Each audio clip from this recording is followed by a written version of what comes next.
This is an interview of John Gardella, who was in the Army. The place of the interview is Comac, Long Island. The date is September 28th, 2002. And the interviewer is James Judge. What is your full name?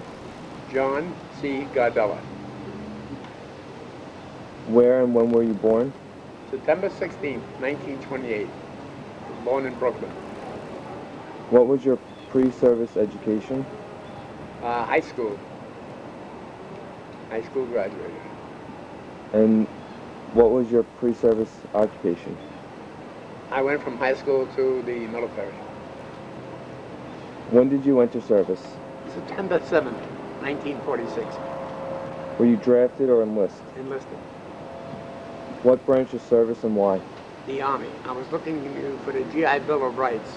If you enlisted a certain period of time, you became eligible for all the rights in the 40s. Where did you receive your basic training? I went down to Fort Belvoir, Virginia. Tell of your experiences. It was quite a change going from civilian life to military life. And it was different, and something I had to adjust to, living with so many fellas. But it was fun. I was young enough to enjoy everything. I was only 17, and I enjoyed it immensely. What was your dates of service? All right, my first tour of duty was from September 46 to January of 48. And the second period of service was, they extended my enlistment. It was called the Harry Truman year. They extended 1 year on my reserve time. So it became, my second tour started in September of 50, went on till October of 51. It's called a Truman year. What was your unit? I was in the 2nd Infantry Division, and I served in the 23rd Infantry Regiment, 1st Battalion, 3rd Platoon. How would you rate your training? It was not ample to be an infantryman. I had no background for infantry at all. I had never seen a heavy machine gun, nothing like that. We were just drafted, we were pulled back in reserve, and you were put onto a boat, you're overseas, you're an infantry replacement. It was not good. How would you rate your equipment? The equipment was all left over from World War II. There was nothing new, all the old rifles, the old artillery, the old tanks. It was really a poorly equipped army. Discuss your combat experiences in chronological order. Alrighty, I arrived in Korea, I guess sometime about the December of 50. By the time I got up to my unit, it was probably late into January of 51. I went to a infantry replacement depot, and I finally moved up to my Charlie company. In the 1st Battalion.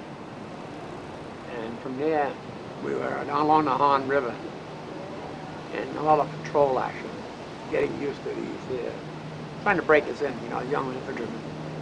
So a few experienced people, and we were going on patrols along the Han River, trying to make contact with the Chinese. But there was very little contact. The American Army had moved so fast from up north, when the Chinese come across the Yale River. They outran the Chinese all the way back down south. And it was a probe just to find out where the Chinese were. It had to be like, let me think now. It was the second week I was there. There was a patrol going out to an area they call the tunnel area. And the Air Force had spotted some troops down there. So So they sent out infantry patrol. It was a mechanized patrol. We were on jeeps. There was about 60 of us. We picked up some people from the 24th Division. They were with us. And we went some approximately 40 miles from our base camp up into the mountains and so on, in the tunnel areas. And we got there, and it was all quiet. You could see the tunnels. Then somebody seen a Chinese rifleman, and a shot was fired. And before you know it, there was a full-scale fight going on. The Chinese come out on the hills and were shooting down into our little area. We got off the vehicles and we ran up to the hills and set up perimeters around the place and try to fight them off. There was tons of them. There was 60 of us. There had to be maybe 300-400 Chinese left at that one spot. The battle went on most of the day. During the night, the Chinese started running right through the unit, firing their burp guns, and quite a few fellows were hit. When the morning came, we sort of separated from the unit that was left. There wasn't much left at all. And we went off in different directions. And approximately 4 of us got back. It took me 2 days to walk back, just at nighttime. And I was cold and I was scared. I knew I was going south, that's all I could tell. I walked across paddies and so forth. And I walked from us like approximately, it had to be almost 30 hours of walking in a period of 2 days. And I'm going down the road there and I see these soldiers on the road. And I don't know who they were or what they were. And I sort of got down into a low puddle as I could and move up to the line very slow. They had a big barrel with burning with wood in it. And I yelled out, you know, American. And apparently they didn't know. They were French troopers. They were attached to our regiment, the French unit. And they come out, they took me in there and they talked. And nobody understood each other, but we got across. I was American soldiers separated from my unit. And they gave me some sea ration because I hadn't eaten in 2 days. And then they put me in the right direction back to where A Company should be, Rifle Company. So I started back and I got to A Company, and they directed me to Charlie. A Jeep come over and picked me up and brought me back to Charlie Company. Opportune, going to the Naval, there was almost 42 people. With the attachments, we had the 24th Division troopers. There was about 60 of us. Only 4 actually got back and survived the entire fight. That's all that came back from that battle. And they were all straddlers, you know, walking by themselves. After that, they refurbished a lot of new replacements, and I became an assistant squad leader. I had been a PFC. They gave me a corporal stripe, and I was an assistant squad leader. That went on for a while, I guess, probably about a month and a half. Very small actions. We were still in a place called Chaminade. It turned out to be a very big battle later on, but our division, the 2nd Infantry, was in this area at Chaminade. And 11 Chinese divisions formed around us, and they attempted to annihilate us. Massive artillery, massive infantry. They overrun portions of the, perimeter. The only thing I really saved was artillery fire and tank fire, and the Air Force. They dropped in all kinds of food and ammunition for us. You'd find these boxcars that come right over the battle area and drop their loads of stuff down. It really saved the day. We had platoons of the squads going out to look for rations and stuff like that.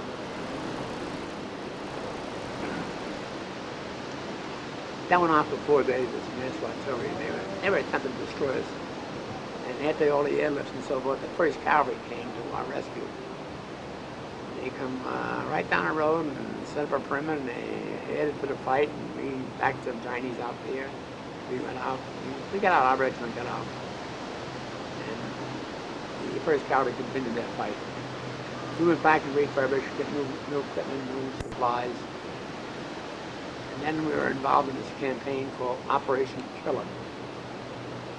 took part probably, it was probably around sometime in February, very late in February. In fact, I had gotten a card from my wife that the Valentine card. And I was hopefully, then the sergeant, the platoon sergeant notified us that there was a shower unit down by this little stream. Our platoon went down there. You down, you strip down, you shower, you get all issues of new clothes, you know, new, dry, clean. And then back up on the hill that night, the Chinese come with massive artillery and dirt flying all over. Unbelievable how dirty they got. I just got showered up too. It was the first shower I had in the time I was there in about 2 months. After that, we got involved with Operation Killer. It was, they were heading towards a place called Wanju. I believe it was a big train center. And they had main forces go down. We were up in the mountains or the hills, the skirting force, protecting the main force. And we traveled for almost 7 days in deep, deep snow, cold, cold, cold. And we could see our buddies down on the road. They were going on the road. We were up on the high ground. But it was cold. And the only way we got fed was rations from the airplanes come over our little pipe a couple of drop rations. And pick them up, keep on going. Finally got to this town. I guess it was Wanju. And they took over the town. We came down on the hill. So they got squared away from the night. Took it easy for a while. And after that, we did watch. That was late February. Oh yeah, the regiment was going back to reserve, so they put us all on trucks. We went back to a reserve area sometime in March, about the 15th of March. And that was quite an experience too. When you're on a line, you're eating sea rations, your basic food, crackers, stuff like that, beans, fish, it's basically sea rations. We went back to the reserve area, they had a kitchen set up. And they had all this delicious food. We started eating good food. But everyone came down with diarrhea. And the food was just too rich for your body. So a lot of sick troopers in the area for a while, you know, a few days. Then they squared away. And then what happened after that? Oh yeah, first I got a chance to go to a mass. It was a little church the chaplain had set up, one of our chaplains. And they had a mass, and I'm in there. And I see somebody from the back, and I recognize him, I'm not sure. His name was Anthony.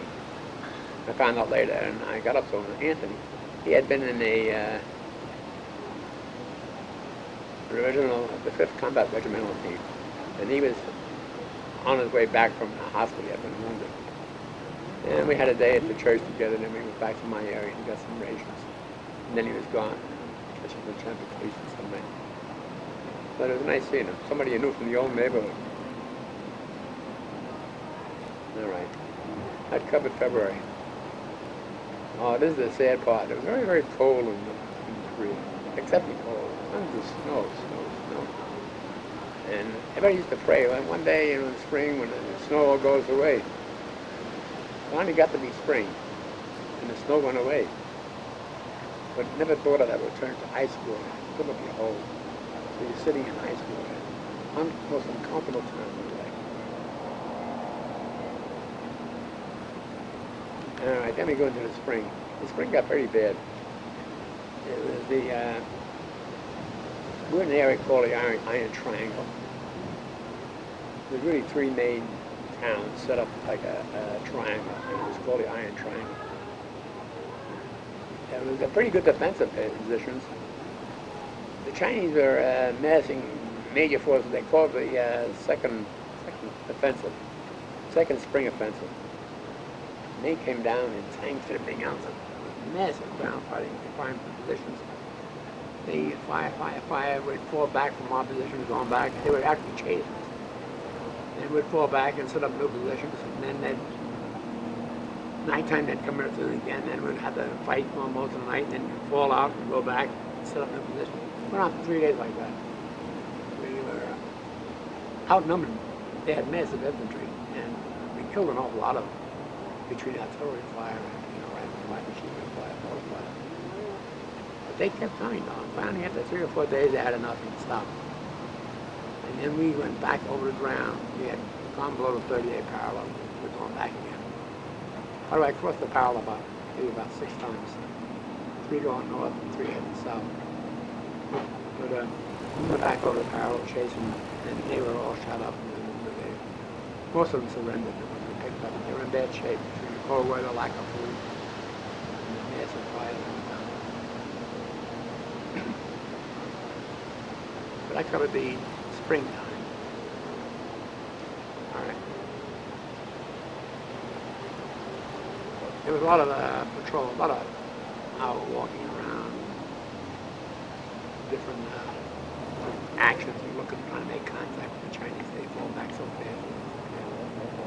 In this one area, it was pretty nice. It was in April, the other part of April. And they come down to me. I was a sergeant and the squad leader. And the first lieutenant of the platoon said, down here road for approximately a mile and a mile and a half. Contact D company, find a just better out. I'm going to set up some kind of counter defense. So I was walking down the road, I belong to my squad. There's probably 9 of us. And we get some fire from the left on the road. On the right is the river. And we hit the ditches and we crawl a little bit. We get across this here area. A lot of fire coming down on us. But it's a little bit high. We jump down the road along the river there. We're going along. 4 men running and stop, and they set up a base of fire, and 4 men were like leapfrogging, that's what it's called. 4 of the guys go past, and we were saying, do the same thing. Then the group I was with, there was 4 was running, and we weren't that close together, maybe 10 foot apart. But this one guy hit a tripwire on the road, on the path. The hangar at the Chinese put out. And it's an explosion, very big explosion. We were pretty close to the explosion, most of us. And I felt something hit me in the rump. It was a burning sensation. And by the time it started raining, it was raining quite hard, so I lay there and I put my pin and I thought I shot the whole back of me off. And I look around and nothing there, a little tiny black spot on my back spot.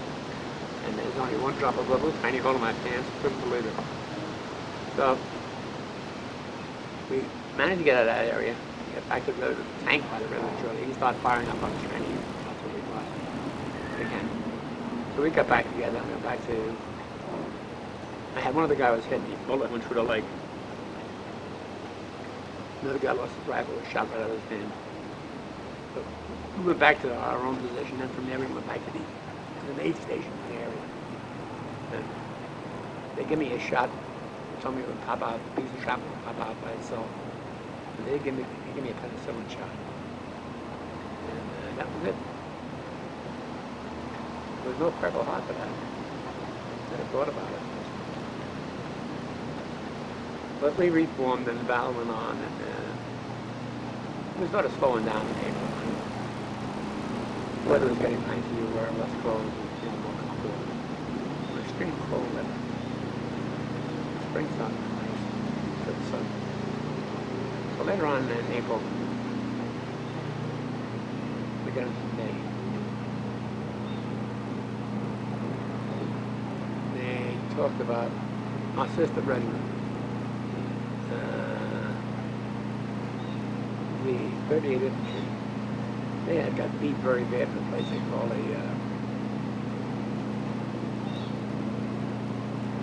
can't think of the name of the place. They got caught there and slaughtered. We went through the area later on, but it was all over. They lost all their equipment and so forth. That's good. I can't name that place. Anyway, at that period of time, I'm having trouble with my feet. Apparently something had bitten me. But when I tried to take my shoes off in the bunker that night, I couldn't. We had bunkers. I tried to get them off occasionally. Something might have bit me there, a spider or maybe a rat might have bit me. And my foot started swelling very badly. discoloration and so forth. So I went on, I went back to an A station. They sent me back to a bash unit. Yeah, they treated with penicillin, you know, so many units a day, and I was on my back, walked with a cane. But I was eating good food there, and that was a nice part. And it wasn't as like the MASH unit we see on television. Not as nice, but fun. And then I flew me back to Major Hospital, set up further back. And I was there for maybe 15 days altogether. With my foot started getting better, the penicillin worked and stuff. Stuff them out of the foot, swelled, broke, plus they cleaned up after a while. And I was back on, you know, reissued uniform, boots, stuff like that. And of course, you strip down, you go to the hospital. And I had lost everything I had, so I got that no issue. And I moved up where our regiment was. This was in July, just about. And our regiment, well, my company was up on a hill, very big hill, very long way. And they didn't let the guys walk up there by themselves. They got away for a carrying party to go up. They bring up ammunition and water. And it happened every 2 or 3 days. So I hung out in the kitchen there, laid around the kitchen. I had one of these sleeping mattresses floating on the river. It was absolutely beautiful. Nicest part of being in Korea. It wasn't warm. It was beautiful. Good food. And there was no fighting.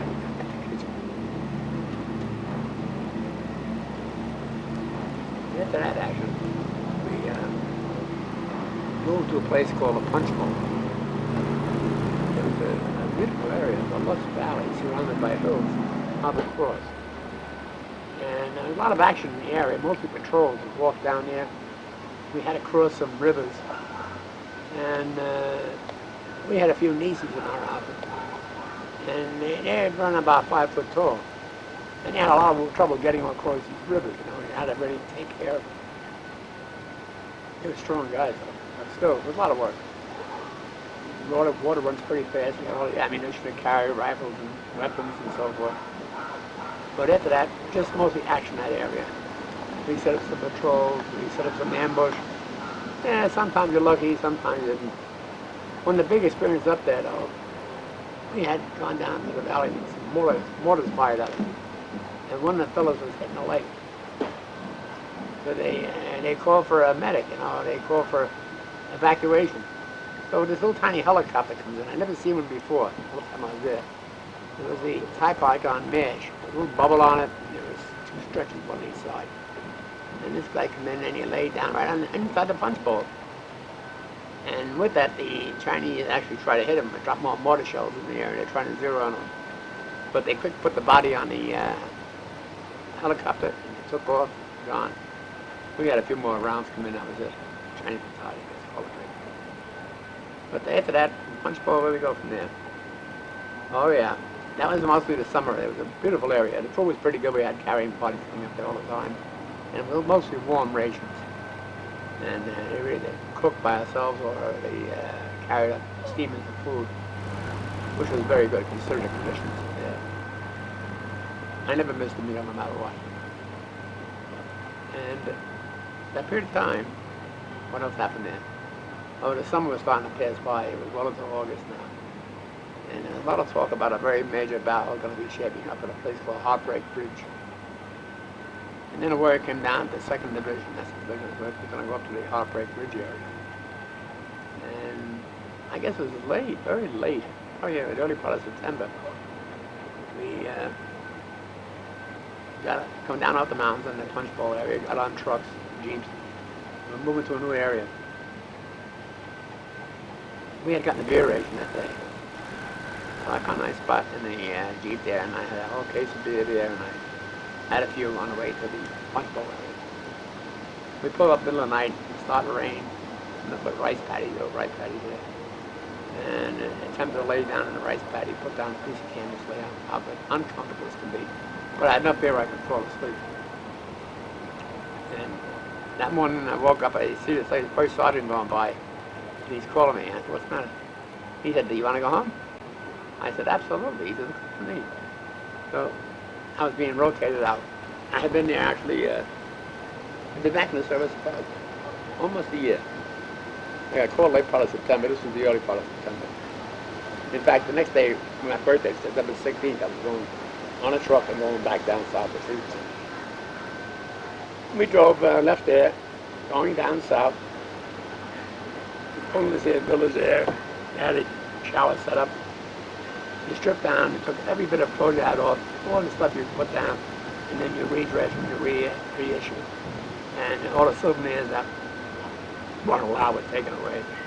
Some people had pistols, some people had rifles, bird guns, but they were taken all away. You really couldn't carry nothing out of the country. Yeah, we were back there overnight, and we stopped in we got aboard a transport, and we were in Japan in 12 hours later. It was beautiful. We got reissued the crew uniforms. We looked like soldiers again. And we had good food, good sleep, no guard duty, no nothing. Yeah, really a joy. We stayed about 3 days, and the transport came in and took us back to the United States. It took about 15 days. But it was really relaxing. The weather was still nice. It was September, October. It was beautiful weather. It wasn't cold. And it was a good trip. The sea was smooth. And there was no detail to speak of. Just enjoy it. Take it easy. Relax. And I come back. We arrived in Seattle. We went to Seattle. I went there. And so the discharge on my uniform. At that time, it was Sergeant First Class. And it's time to give up my military career. But it was a part of my life that I'm glad I served. I'm glad I experienced it. I wouldn't want to do it again. It was a good experience. Overall, the Army, I enjoyed the Army in general. How did you feel during combat? I was very scared at the beginning, you know, until you find out what's going on. Because I just moved up the ranks pretty fast. I became a sergeant first class. And I fought a lot of men around, but you learn as you go along quickly. Some people manage to survive. And it's a combination of luck and a combination of doing things right. Then we got the best care of anybody that did get hit. They evacuated as soon as possible. I mean, the poor Chinese just lay there and died almost. It was very double uniform. Did you receive any medals or citations? The regiment I was with, the 23rd Infantry, received a unit citation. It was for the battle of what they call a killer operation. They trapped so many Chinese on the building, they captured them all up. Our regiment was responsible for the operation.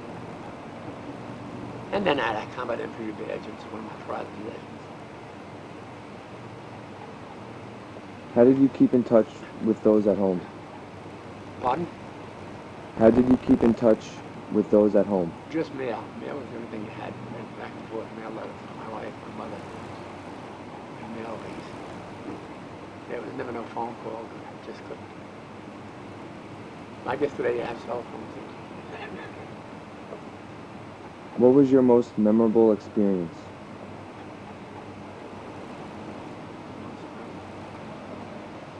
Think about that in a moment. There's some really good times there, and some really bad times.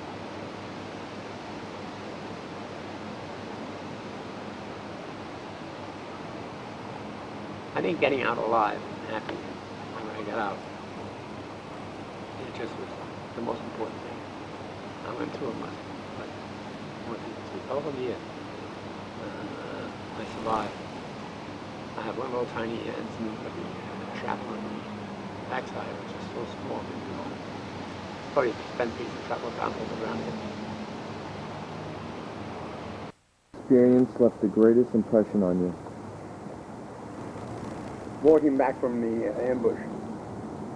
Yeah, at that action, I was glad to be alive. But to walk back those 30 miles and survive, It did leave an impression on my life on me. Somebody's watching over me.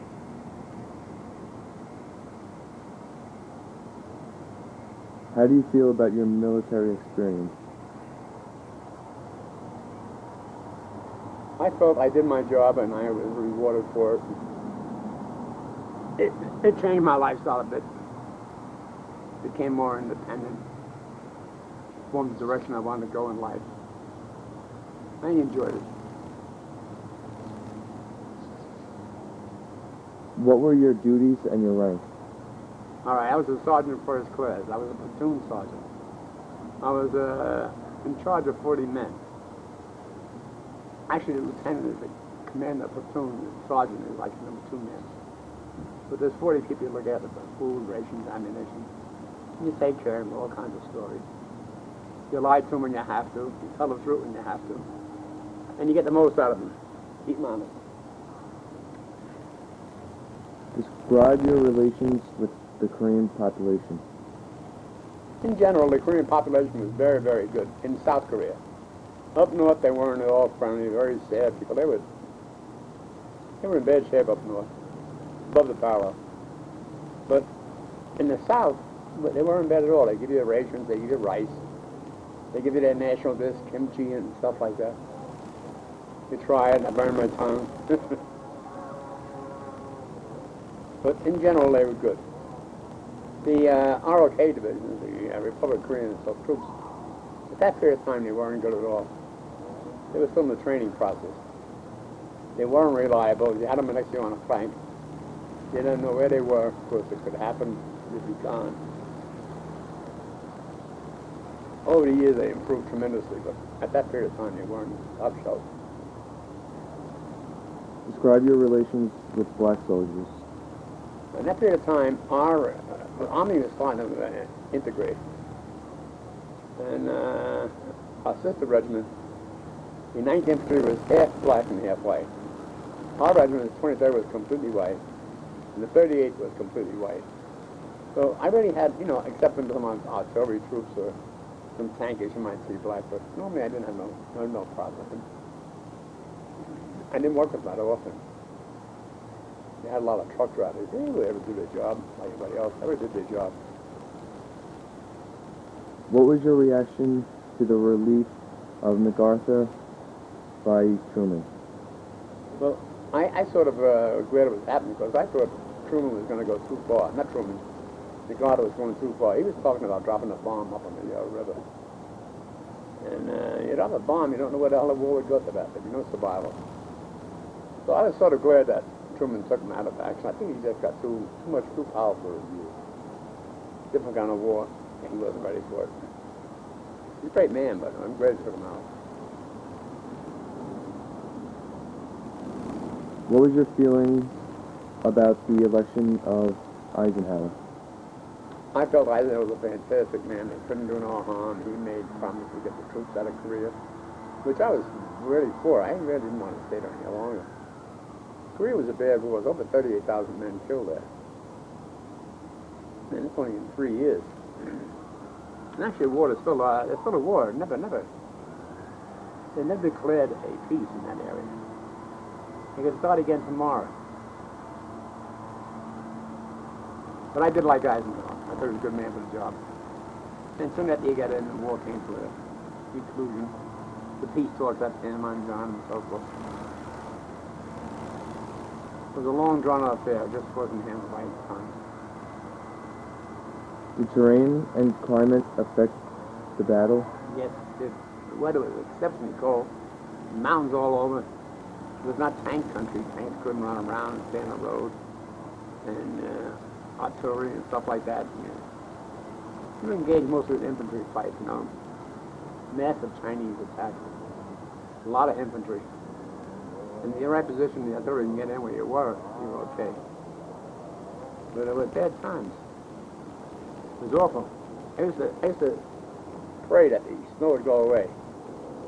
And spring came and finally the snow started going away. Never did I realize it was going to turn to ice, was going to run through my foxhole. There I'm sitting on ice water, up to my waist. It was cold. The spring was as bad as the winter. How cold would it get in the winter? In areas up by Chosin Reservoir, in the Marines, it's all about 44 degrees below zero. I was in areas down to 37, I know. And 34, not uncommon, you know. Anywhere up from 30s was quite common. Extremely cold place. We were west, let me see now, west of Chosin, and not quite as far up. But winds come out of Siberia. Cold, cold place. What did you do when you arrived home? First thing I did was get on the phone and call my wife, my mother. Tell them I'm home in about 10 days, and then we got, you know, discharged officially. On a train right across the state, on a beautiful train, sleeping in a bunk there. Yeah, there's the clack to the tracks. You take 2 clicks and I'd be sound asleep. It was beautiful getting home. What was your occupation when you returned home? I went back to school for a little while, because I did GI Bill. And then I went out and went to work in a company called Armor Corporation. And I was a dress, and then I worked on the missiles. I worked on the Minuteman and the 2 other missiles. And from there I went to Grumman Aircraft. I worked with Grumman Aircraft on different airplanes. I worked on the Apollo. I worked on most of the fighters they had, the air bombers and so forth. Very interesting job. Enjoyed all the years there. Now I'm retired. I'm 74 years old. I'm retired. An ex-sergeant first class. Just happy to be around here, talking to my grandchildren. Tell them so many stories. Do you belong to any veterans organizations? I did belong to a Veterans of Foreign War chapter, but I left that and I went to another one, the American Legion. And I've been at some of their parties, beer parties and so forth. Very nice. I don't socialize there all the time, but I do enjoy when I get there. Have you maintained contact with any friends you made it while in the service? No, just a few fellows that in the neighborhood that had to be insisted divisions or someplace where I was. One fellow was in the 38th Regiment, and I met him and talked a lot about it. But I don't really work out keeping in touch with him anymore. That's too many years ago. Life has changed. Times in life has changed.